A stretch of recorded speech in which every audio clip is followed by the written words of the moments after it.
मेरे सम्मान दूसरा न हो, ये शरीर की वासना है।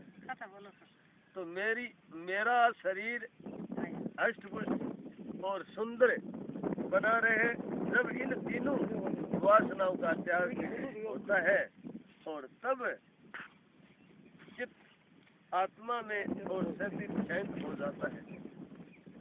तो जन्म के अंधों को, कामातुर को और मदिरा से उत्मत को और धन से अर्थी को और कुछ भी नहीं दिखता है। अर्थात संसार रूपी वन में और भ्रमण करते हुए और पुरुष का मन धर्म और अर्थ और काम से व्याकुल होता है, तो कभी भी शांति नहीं रहता है, वो शांत नहीं रहता है। तो भाव और अभाव, विकार स्वभाव से और निश्चय करने वाला विकार रहित और कलेश रहित पुरुष सुख से ही शांति को प्राप्त होता है। अर्थात भावना भाव यानी सतुल सूक्ष्म से जितने विकार या कार्य है वो सब माया का है और संस्कारों से ही उत्पन्न होते हैं और निर्विकार आत्मा से कोई भी विकार नहीं होता है। इस संसार में सबको पैदा करने वाला ईश्वर है और दूसरा कोई नहीं है, ऐसा नीचे करने वाला पुरुष है और जिसका अंतःकरण गलित हो गया और सब आशाओं और मन जिसका शांत हो गया, वो कभी भी आसक्त नहीं होता। तो ईश्वर जीव के कर्तव्य तत्व और कर्मों को नहीं देखता है, तो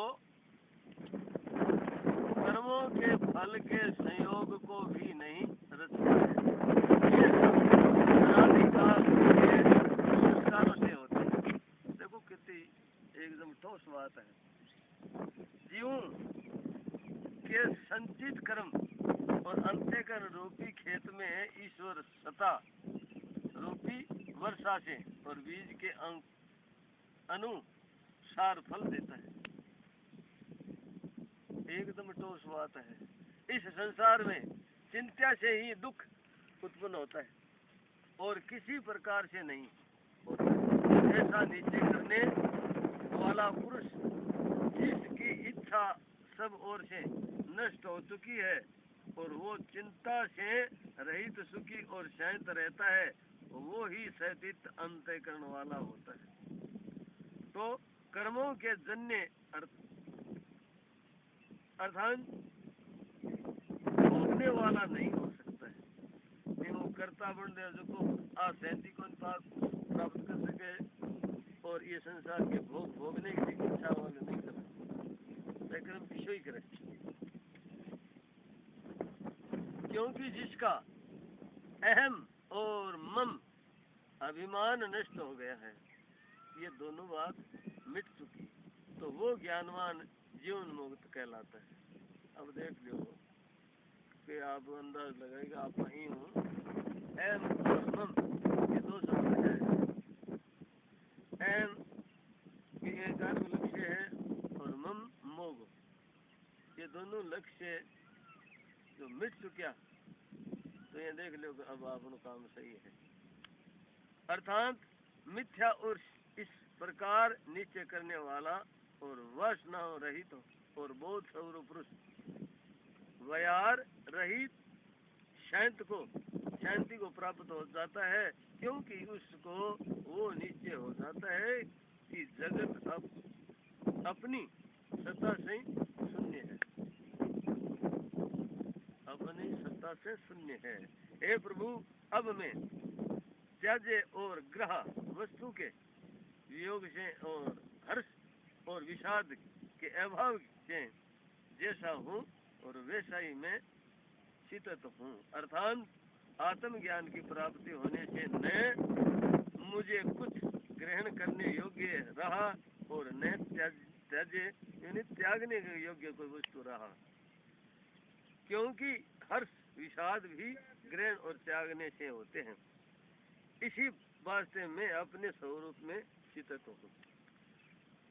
जैसे कर्म का अनुष्ठान अज्ञान से है और वैसे ही कर्म का त्याग भी इसी तत्व को भली प्रकार जान लेने से मैं कर्म करने और न करने की इच्छा को त्याग करके और सहतित हूँ। मैं ना तो हाथों करूँ ना माड़ो करूँ, मैं करता नहीं। अर्थात ज्ञानी प्रारब्ध बस से और शरीर आदि कर्म होते रहते। अब बात आवे के समझ में, रात बात भाई बात है सागन, ये जो हो रहा है वो प्रारब्ध कर्म से हो रहा है, मैं कुछ करना वाला नहीं हूँ ना मैंने बदल। अर्थात ज्ञानी प्रारब्ध बस और शरीर आदि कर्म होते रहते हैं, परंतु और नितानंद स्वरूप में स्थित रहता हूँ। आप बैठे लो भी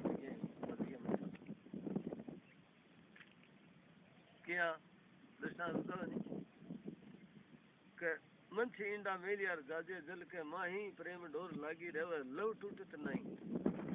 अब इंडो बारे में है हर बार पानी रहे मन को जगह याद है नहीं बैठे हर बार 5-4 दिन है तो काट तो अपन में जगह याद रखनी है और क्या कौन करना कोई माला कौन बैठी आ माला करनी है। वो मुद्दों ने सोचे कि मैं आत्मा हूँ और मैं भी वो टुकड़ो हूँ तो भाग है तो भाग मिट्टी जावे है बस एक बार अटकड़े हो ये मुद्दे। तो यही माला है, कोई भजन है और कोई गाने कोई किसी भजन नहीं है, भजन वही है जो वो मुद्दो याद करो। सांस प्रति सांस भगवान गीता में बता रहे कर्म पहले दूसरा ध्यान चालू करे 18 अध्याय तक वो कर्म नाम पर चले कि कर्म करो। कर्म है क्या कि कर्म है अपने स्वरूप का चिंतन करना, वही कर्म है और कोई कर्म नहीं है।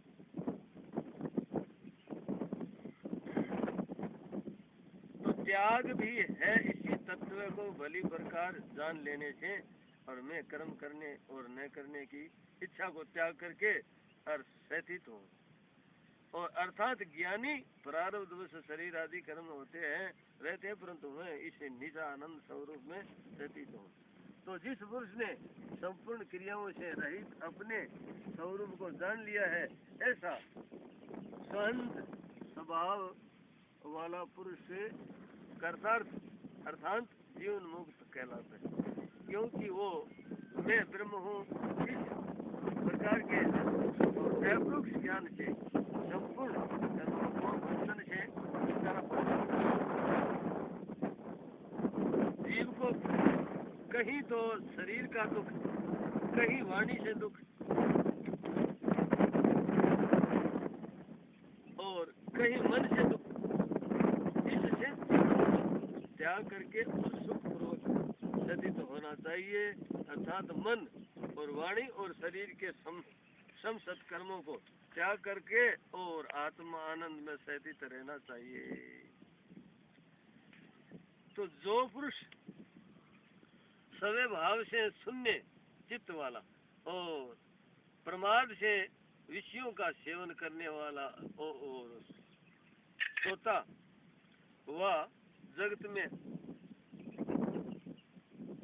के एक तुल्य है, वह जागते हुए तुल्य ऐसे पुरुष संसार में रहित अर्थात वो प्रारब्ध कर्मों